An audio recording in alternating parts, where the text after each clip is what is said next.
Hello everyone, welcome to our channel tax for wealth. तो sir, आज हम बहुत टाइम बाद, पूरे 1 वीक बाद दोबारा एक साथ हैं जीएसटी मंत्र। नमस्कार तो सर, दोस्तों। जी सर प्लीज। जी सभी को मेरा नमस्कार और सभी का स्वागत है जीएसटी मंत्रा में। एक बार फिर से आज हम फिर इकट्ठा हुए हैं और आपके सवालों के जवाबों के लिए, आपके सवाल हमारे जवाब। देखते हैं जीएसटी में कौन कौन से सवाल ऑलरेडी हमारे पास आए हुए हैं और हमारे जो और मित्र हमारे साथ जुड़ेंगे अभी, उनके कौन कौन से सवाल होते हैं। भारती मैम, शुरू कीजिए। जी सर, सबसे first of all welcome to you sir. आपने बीच में कैच कर लिया था sir, most welcome to you sir. Question से स्टार्ट करती हूँ मैं। First of all the question is that is there any changes in GST WRT TCS provisions? अच्छा, GST with respect to TCS provisions में कोई चेंज नहीं है। बस चेंज ये है बेसिकली, जो इनकम टैक्स में टीसीएस 1 अक्टूबर से आया है। क्वेश्चन ये आता है कि जो टीसीएस कलेक्ट करना है, क्या वो जीएसटी अमाउंट इंक्लूड करके करना है? तो ऑब्जर्वेशन ये है कि कंसिडरेशन की बात हो रही है। तो जब कंसिडरेशन की बात हो रही है तो कंसिडरेशन में टैक्स भी इंक्लूड होता है। तो जब टैक्स इंक्लूड होता है तो फिर वो टीसीएस जो है इनकम टैक्स का, जीएसटी के ऊपर भी कलेक्ट किया जाएगा। हालांकि मैं समझता हूं कि इसके ऊपर कोई क्लैरिफिकेशन डिपार्टमेंट के द्वारा लानी चाहिए, जिसमें वो ये बताएं कि मेरे ख्याल कोई क्लैरिफिकेशन आई भी है रिसेंटली, जिसमें उन्होंने बताया है कि भाई इसके ऊपर टैक्स कलेक्ट होगा, नहीं होगा। तो बेसिकली यही टीसीएस से संबंधित जीएसटी में चेंज है दोस्तों, और इसके अलावा और कोई चेंज नहीं।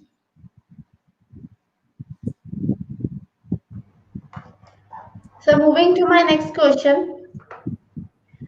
the time limit for the debt DC to file an appeal against the order of adjudicating authority to appellate authority.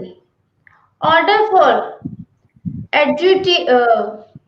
authority is 30th November 2019 and appeal filed by DC is 27th August 2020. Is the appeal valid? Answer is yes, appeal is valid. Okay, sir. Moving to my next question, sir. That I am in Gujarat. Can I get the refund of ITC in case of inverted duty structure on the basis of judgment? जो वीकेसी footsteps का judgement है दोस्तों, वीकेसी footsteps के judgement के लिए already इसके against apex court में इसके अगेंस्ट जो है वो अपील फाइल हो चुकी है। लेकिन गुजरात में अगर आप हैं और गुजरात का जजमेंट आप लगाना चाहते हैं तो it is very much available to you, there is no problem with respect to that. और आप जो है इन्वर्टेड ड्यूटी स्ट्रक्चर में जो वीकेसी फुटस्टेप्स का जजमेंट है, जिसमें आपको इनपुट सर्विसेज का क्रेडिट अवेलेबल है, so you can always apply that and yes, certainly claim credit, but yes, claim refund. But yes, there is a problem with respect to that case which is being challenged in the apex court, so we have to wait for some more time when the honorable Supreme Court comes out with its final verdict. But yes, case applies to Gujarat jurisdiction. That is beyond a question, according to the judicial discipline of the law. So my next question is that what shall be the consequences if I keep on taking ITC as per book and not complying with 36 under section 4? अब rule 36(4) आप अगर comply नहीं करते और book से ही credit लेते रहते हैं तो उस केस में तो दोस्तों समस्या आएगी, बिकॉज क्योंकि ठीक है, मैं मानता हूं कि 36 सब रूल 4 रूल 36 सब rule 4 is challenged in the apex court and various high courts also, but at the same time, till the time that is not read down by the law, by the judiciary, that law, till the time that is the law of the land, and if it is there, it has to be complied with, and if not complied with, then the consequential penalty proceedings or consequential penalties which are prescribed in the section 122 of the act will continue to be levied upon you. तो अगर अब आप कहते हैं कि practically it is very difficult to apply, but at the same time it is law of the land, we cannot help it. So whenever you don't apply, take an informed decision. If you are a consultant, then inform your client accordingly. If you are a taxpayer itself, then of course take a conscious decision that it is going to be a litigative issue, it is going to be a troublesome issue tomorrow. So if you don't apply, up to you, but still the law requires you to apply it. So my next question is, 3 years ago my GST number was cancelled. So can I get same GST number now? आपने 3 साल पहले GST number surrender किया और 3 साल बाद number surrender किया, cancellation हो गया, एक्सेप्ट हो गया, पोर्टल से रिमूव हो गया, सब कुछ क्लोज हो गया, आपने फाइनल रिटर्न फाइल किया, उसका जो भी प्रोसीजर था वो कंप्लीट किया। अब उसके बाद जो है आप now you can not basically get the same number, आपको वही सेम नंबर दोबारा नहीं मिल सकता दोस्तों। आपको नया रजिस्ट्रेशन लेना होगा और नया रजिस्ट्रेशन लेके आपको फ्रेश रजिस्ट्रेशन नंबर अपने पैन पे, परमानेंट अकाउंट नंबर पे वही सेम GSTIN आपको नहीं मिल सकता दोस्तों, नॉट पॉसिबल।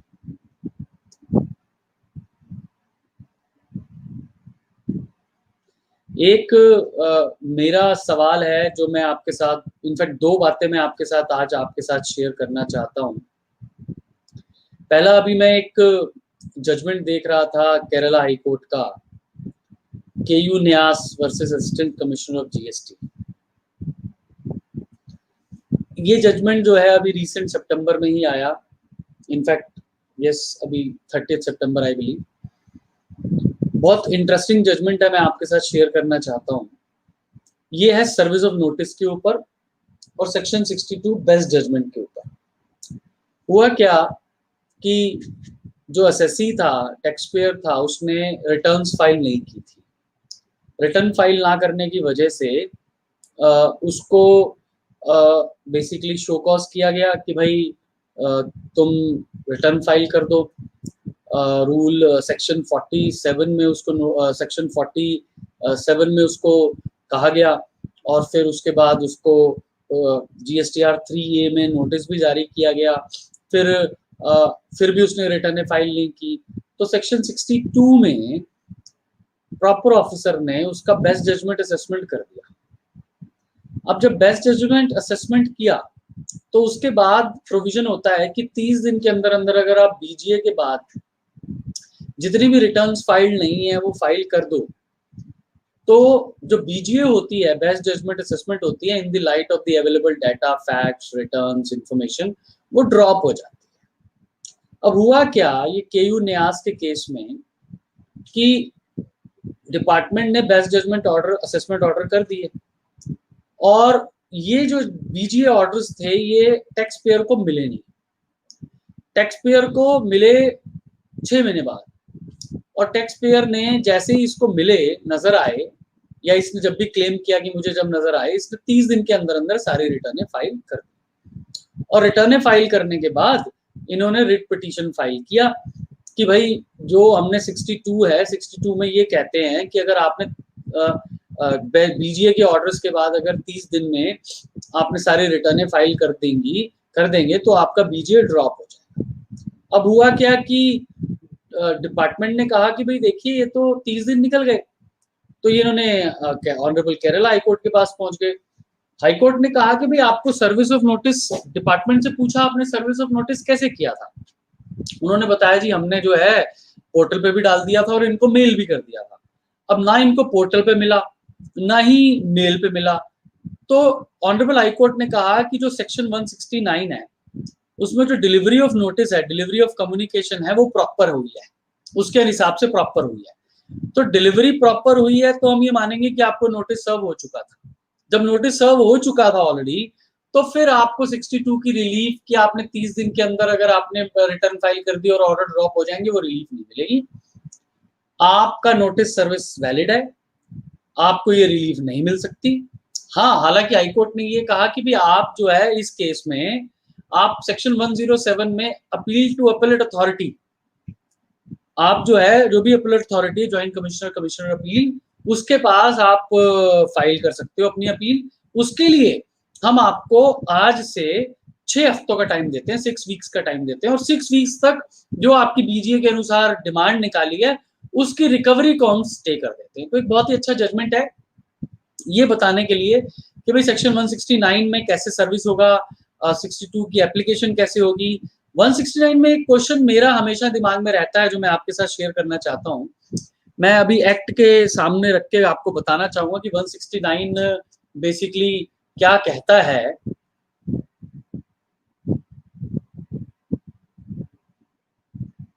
ये क्वेश्चंस जो आए हैं अभी,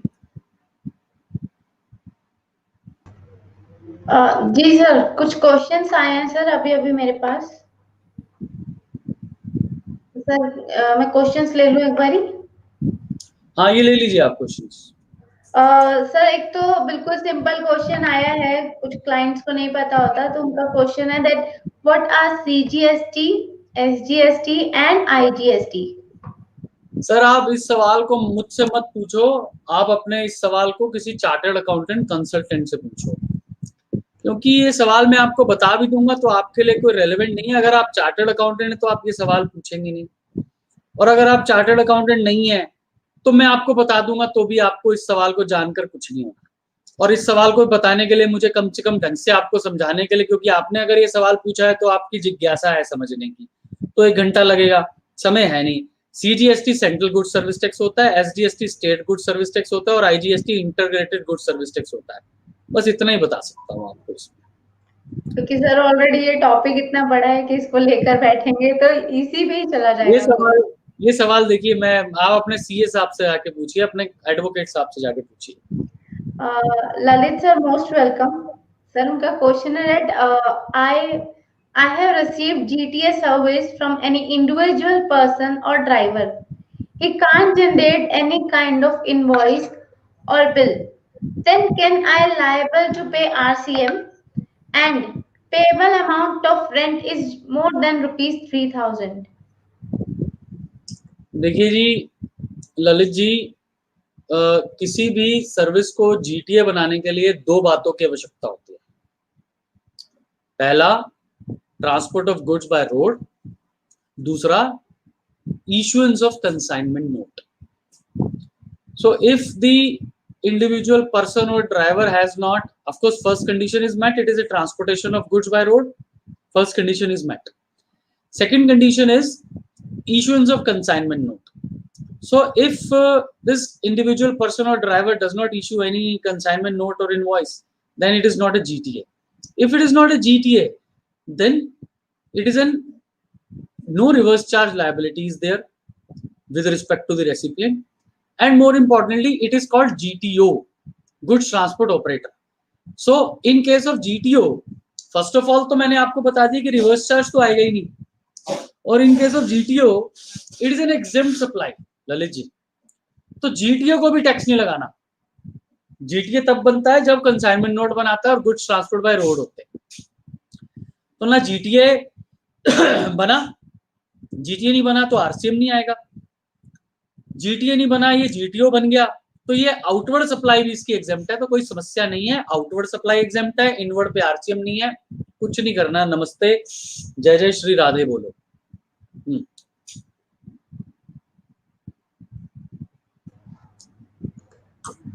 सर नेक्स्ट क्वेश्चन है, is it compulsory to get GST number in opening new company? देखिए सर, नई कंपनी में नंबर लेना कंपलसरी नहीं है, क्योंकि नंबर लेना कंपलसरी आता है दो स्थितियों में, सेक्शन 22 और सेक्शन 24 की स्थिति। जीएसटी नंबर लेने के लिए या तो आप इंटर स्टेट सप्लाई करें, गुड्स के केस में 1 रुपए की भी नंबर कंपलसरी है। सर्विसेज में अगर आप 20 लाख रुपए तक की सप्लाई करते हैं, चाहे इंटर ही करते हैं, एक स्टेट से दूसरे में भी करते हैं, तो आपको नंबर नहीं लेना है। 20 लाख से ज्यादा करते हैं तो नंबर कंपलसरी है सर्विसेज में। गुड्स के केस में intra state with in state 40 lakh रुपए की तक की सप्लाई करते हैं तो नंबर कंपलसरी नहीं है। नंबर कंपलसरी नहीं है इन स्थितियों में, कंपलसरी है अगर इन थ्रेशोल्ड से बाहर होगा, सेक्शन 22, इंटर स्टेट सप्लाई करेगा 24, आप अगर कोई रिवर्स चार्ज में टैक्स पे करते हैं 24 में आपको कंपलसरी रजिस्ट्रेशन लेना है, आप इलेक्ट्रॉनिक कॉमर्स ऑपरेटर हैं आपको कंपलसरी रजिस्ट्रेशन लेना है, अदरवाइज आपको कंपनी के केस में कंपलसरी रजिस्ट्रेशन नहीं लेना है। सेक्शन 22 और 24 की थ्रेशोल्ड और कंपलसरी रजिस्ट्रेशन के क्राइटेरिया के बाद ही आपको कंपलसरी रजिस्ट्रेशन लेना है, अदरवाइज नहीं लेना। लेकिन मेरा सजेशन है जब आप कोई भी नई ऑर्गेनाइजेशन शुरू करते हैं तो आप जीएसटी नंबर लें, ताकि अगर कोई भी इनवर्ड सप्लाई आप रिसीव करते हैं for the initiation of the business, then you should take the number so that the input tax credit is accumulated on account of inward supplies received by you, so that when you provide outward supply, the input tax credit accumulated before the commencement of the business can be utilized for the payment of output tax when you actually commence the business. So it is advisable but not compulsory. Sir, my next question is, hi sir, can you please let me know if one student is going to purchase for laptop for his education purpose, he want to pay including GST amount to GST registered seller, or he need to pay net amount to GST registered seller? Please suggest.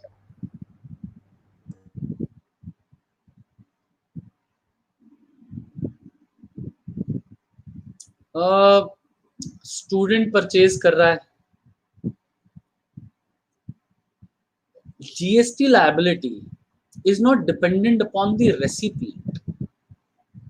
Here, largely the GST liability is upon the supplier and the goods. If the suppliers is liable to pay tax and the goods are also subject to tax, then who is the recipient who is buying laptop for personal purposes, educational purposes, or for now after lockdown? The education has become online, so many have bought laptop for their small 5th standard 6th standard children for attending online coaching classes, online school classes. So now this is for purely education purpose. So would you say that the laptop company which is selling laptops would stop charging GST on that? Answer is no.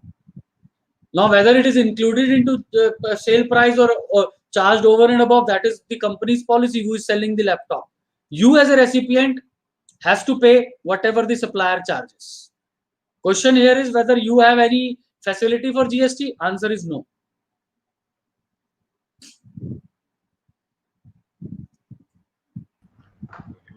Sir, moving to my next question. Hello sir, I need information. Can I sell multiple category in one GST number? Yes, you can. Nobody stops. Top 5 items to be intimated to the department. So top 5 items जिसमें आप business कर रहे हैं वो आप intimate कर दें department को, and there is nobody stops you to do multiple type of goods. supply of multiple type of goods in one GST number, there is nobody who stops you. Sir Mukesh sir most welcome. I guess ये CA हैं तो CA Mukesh Aseeja लिखा हुआ है। Sir wrongly credit taken 8 lakhs instead of 80,000 that was credit availed but not utilized. Differential amount reversed after 6 months. Now my question is whether interest is liable.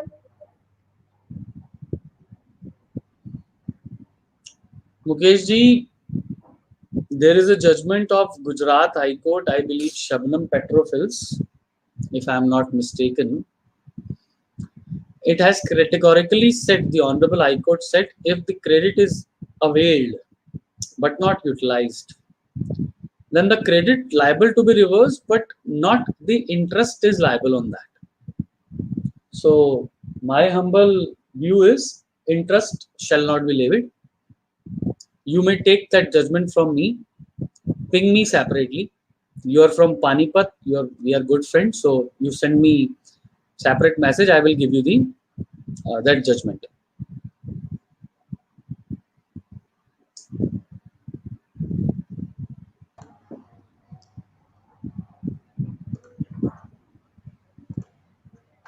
Sir इनका question है आंचल जी का। अंचल है ये, आंचल नहीं है, अंचल है। मैं भी 2-3 बार गलती कर चुका हूँ अंचल को आंचल बुलाकर। तो वो क्या ये लगता है कि आंचल है लेकिन ये अंचल है। ठीक है ना Anchal ji? Most welcome sir. Sir उनका क्वेश्चन है that still a confusion exists that threshold limit is 20 lakh or 40 lakh. Anchal ji confusion तो होगी ही, आपको और मेरे को कंफ्यूजन होना तो बहुत साधारण सी बात है। यहाँ तो लॉ मेकर्स को कंफ्यूजन है, सीबीआईसी को अपने आप में कंफ्यूजन है, फाइनेंस मिनिस्टर साहब को कंफ्यूजन है। अब 20 लाख रुपया गुड्स सर्विसेज के लिए, 40 लाख रुपया गुड्स के लिए।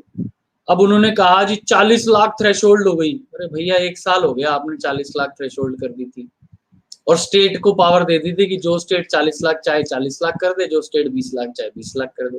मेजॉरिटी स्टेट ने गुड्स के केस में 40 लाख कर दिया, सर्विसेज के केस में 20 लाख किया। तो कोई कंफ्यूजन नहीं है सर, आप कंफ्यूज ना हो। आप और मेरे जैसे लोग, इनके किस्मत में कंफ्यूजन नहीं है। You have to be very clear, either or, so no confusion sir.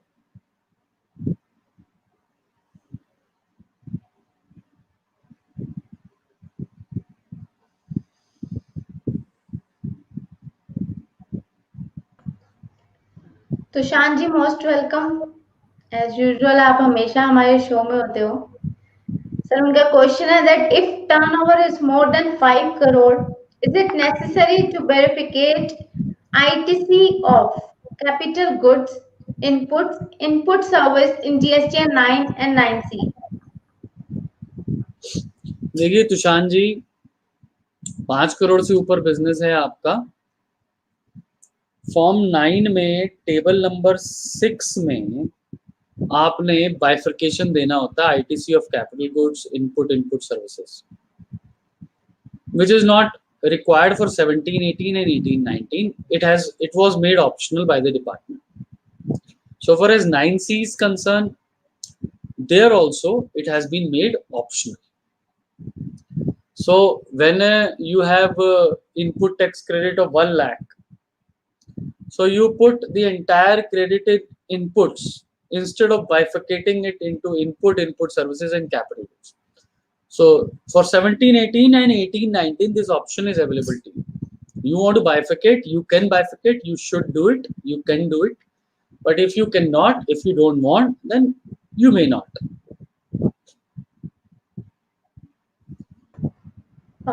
Sir एक लास्ट क्वेश्चन हम लेते हैं। इनका क्वेश्चन है sir that I have a small canteen and its turnover is less than 20 lakh per annum. Do I want to collect tax from customer and need I get the GST registration? Please reply on it. 20 lakh रुपए से कम है आपका business तो आपको registration नहीं चाहिए sir. अगर registration नहीं लोगे तो टैक्स कलेक्ट नहीं करोगे, कुछ नहीं करना है, कोई समस्या नहीं।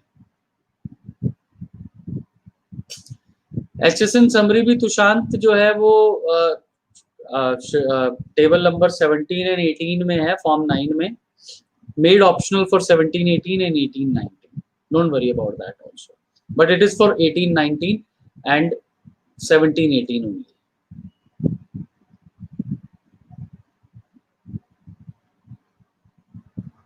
अभिषेक केडिया जी वेलकम। कोई बात नहीं, देर आए दुरुस्त आए सर, आप आए तो सही, बहुत देर से पूछ लीजिए, 5 मिनट्स है हमारे पास।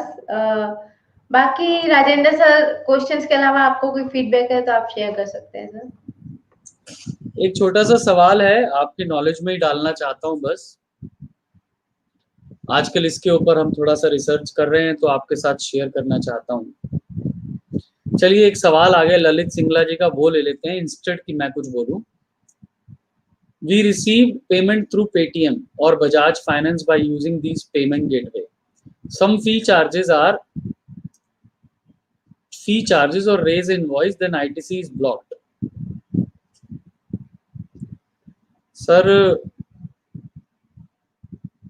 सर ये किसने कहा है आपको कि पेमेंट गेटवे ने अगर आपसे कोई चार्जेस लिए ललित जी तो उसका ITC आपको नहीं मिलेगा? 100% मिलेगा आपको इन द कोर्स और फर्दरेंस ऑफ बिजनेस है। और स्पेसिफिकली ब्लॉक्ड कहाँ है ये पेमेंट गेटवे? अगर आपने पेमेंट गेटवे से कोई फैसिलिटी ली है, सर्विसेज ली हैं, तो ये ब्लॉक्ड कहाँ है? And it is in the course और furtherance of business. So 100% Lalit ji credit मिलेगा आपको सिंगला साहब, कोई टेंशन ही नहीं। विमल सेठी जी हमारे कोटा से जुड़ गए हैं, बहुत बहुत स्वागत है विमल भाई साहब आपका।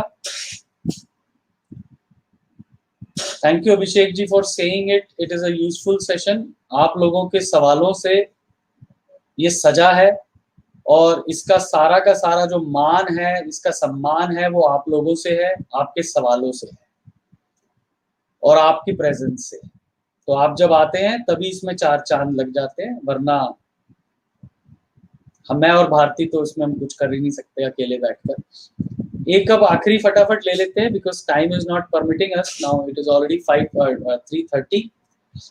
सुधांशु सिंह जी आ गए हैं, हमारे परम मित्र लक्ष्मी नगर से Sudhanshu Pratap Singh. Sale during the month 20,000 within the state CGST 1800, SGST 1800, but sales return 10,000 from interstate, IGST 1800, whether it can be adjusted in 3 weeks.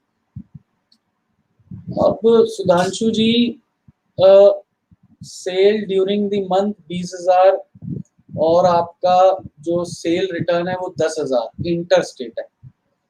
देखिए IGST 1800 रुपया है, तो IGST आपको रिड्यूस करना है ना, IGST आप पे है नहीं, तो आप अपना इनपुट टैक्स क्रेडिट बढ़ा लीजिए 1800 से, और इनपुट टैक्स क्रेडिट को इस C और S I का बढ़ाएंगे ना 1800 सुधांशु जी, तो C और S का जो कोई भी क्रेडिट जो है I से कोई भी आउटपुट टैक्स I के क्रेडिट से एडजस्ट कर दीजिए, कोई समस्या नहीं है।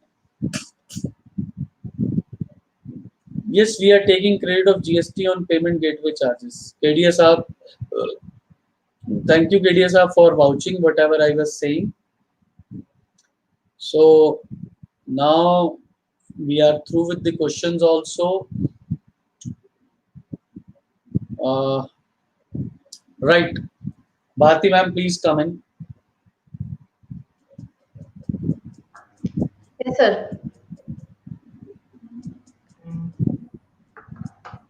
So thank you very much जो रेगुलर देखते हैं। सर आज हमने एक आशीष जी को मिस किया है जो आई गेस मुंबई से हमेशा आते हैं। आशीष सिंह हाँ जी सर, कुछ और आपको डिस्कस करना है क्वेश्चन के अलावा? तो अगर नहीं करना तो हम क्लोज करते हैं। Thank you very much, thank you सभी दोस्तों को जुड़ने के लिए बहुत बहुत धन्यवाद। और आपकी वजह से है, कोशिश कीजिए इस वीडियो को लाइक कर दीजिए ताकि हमें भी अच्छा लगे। विकास जी का है, thank you for wonderful session, thank you very much sir. Anchal ji ने बोल दिया exactly, Anchal sir, thank you so much. Anchal ji, अब तो मैं अंचल जी मैं अब तो भूलूंगा नहीं, आपका नाम प्रोनाउंस करना सही बोलूंगा मैं, क्योंकि पहले भी आप हमारे कोर्स में भी, जीएसटी के कोर्स में भी आए थे, तब भी आपका नाम मैंने गलत प्रोनाउंस किया था, मुझे याद है। विमल सेठी जी, धन्यवाद आपका जुड़ने के लिए। मेरी सभी दोस्तों से एक रिक्वेस्ट है कि जब आपको ये मैसेज पहुंचे तो आप भी अपने सर्कल में सभी को भेज दिया कीजिए, ताकि जो है लोगों तक बातें पहुंच जाए। अभिषेक जी, एक प्योर एजेंसी के ऊपर सवाल है। अगर आप इलेक्ट्रिसिटी चार्जेस रेंटल्स में जोड़कर इकट्ठा करते हैं तो हम उसे प्योर एजेंट ट्रीट कर सकते हैं। इसके ऊपर बहुत सारे ट्राइब्यूनल के जजमेंट्स हैं, और अगर आपका एग्रीमेंट ये कहता है तो रीइंबर्समेंट एक्सपेंसेस आप कलेक्ट कर सकते हैं on account of electricity, and that shall be not subject to GST. That was I was about to tell you. Thank you very much for reminding Abhishek ji, and thank you all. Just मेरी request है, इस video को like कीजिए please सभी लोग, और आपको जब ये लिंक नेक्स्ट टाइम रिसीव हो तो आप अपने सर्कल में सबको भेजिए, ताकि ज्यादा से ज्यादा लोग हमारे सब्जेक्ट के साथ जुड़े, उनका कोई ना कोई हेल्प हो सके। बस यही हमारा ऑब्जेक्टिव है। जी sir, thank you very much sir. बाकी अभी तो जुड़े हुए हैं, अराउंड 600 लाइव है हमारे पास अभी, तो बहुत लोगों का इंटरेस्ट है जीएसटी में। और सर पता थैंक है यू अभी वेरी मच। ये भी है कि बहुत लोगों को इंटरेस्ट भी है, और बहुत लोगों को जीएसटी की इतनी ज्यादा नॉलेज नहीं है, तो जीएसटी का बहुत बड़ा टॉपिक है। वैसे मैं आपको बता दूं, अभी तक जितने भी ये सवाल सभी सीएस ने किए हैं, बहुत ही लर्नेड लोग हैं सारे ये, और इनके सवालों के जवाब देने में मुझे भी एक बार सोचना पड़ता है। जैसे अभी सुधांशु के सवाल का जवाब देते हुए मैं थोड़ा सा अटका था, रुका था, सोचा था, तो फिर जवाब दिया था। तो भारती, मैं आपको बता दूं, ये सारे हमारे बड़े लर्नेड लोग हैं, बड़े इंटेलिजेंट लोग हैं। पूरी इकोनॉमी इन लोगों की वजह से चल रही है, ये इसमें कोई डाउट नहीं है मुझे, 1% भी डाउट नहीं है। ये ड्राइवर्स हैं इकोनॉमी के। मैं कहता हूँ कि आप ग्रेट। लेबर की हड़ताल देखते हैं ना, जिस दिन हमारी इस व्हाइट कॉलर लेबर ने हड़ताल कर दी कंट्री में, तो जो ये जो 95,000 करोड़ या 1 लाख करोड़ रुपया महीना इकट्ठा किया जाता है ना जीएसटी, ये सब बंद हो जाएगा। तो हमें इसको बहुत इम्पोर्टेंस देनी चाहिए। चलिए, thank great. You very much. Thank you. Thank you very much everyone. आपकी कोई भी क्वेरी हो आप techforwealth@gmail.com पे हमें डायरेक्ट लिख सकते हैं। और सर एक और मेरे पास कमेंट आई थी बीच में कि हम लोग आपसे डायरेक्टली कैसे कांटेक्ट में आए, तो सेम आप techforwealth@gmail.com पे हमें आप डायरेक्ट मेल लिख सकते हैं, तो हम लोग आपके कांटेक्ट में आ जाएंगे। Thank you very much Rajendra sir, और thank you Abhishek ma'am. Sir से आ गया, good sir, thank you very much. Thank you everyone. जी सर, थैंक यू सर।